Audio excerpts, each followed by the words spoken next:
বিদায়ী সপ্তাহে সূচক বেড়েছে দেশের 2 শেয়ার বাজারেই। ডিএসইতে প্রধান সূচক বেড়েছে 39 পয়েন্ট।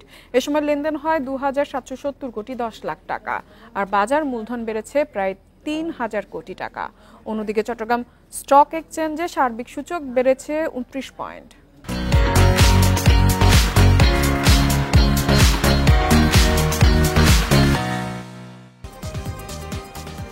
বিদায়ী সপ্তাহে 5 কার্যদিবসের মধ্যে 3 দিনই সূচক বেড়েছে ঢাকা স্টক এক্সচেঞ্জে। তবে দিন শেষে প্রধান সূচক ডিএসইএক্স 39 পয়েন্ট বেড়ে অবস্থান করছে 5355 পয়েন্টে। ডিএসইতে লেনদেন হয় 2770 কোটি 10 লাখ টাকা। সপ্তাহের ব্যবধানে লেনদেন কমেছে 526 কোটি টাকা। সপ্তাহের শেষ কার্যদিবসে বাজার মূলধন দাঁড়িয়েছে 6,71,809 কোটি টাকা। সপ্তাহের ব্যবধানে ডিএসইর বাজার মূলধন বেড়েছে 2,869 কোটি বা 0.43%।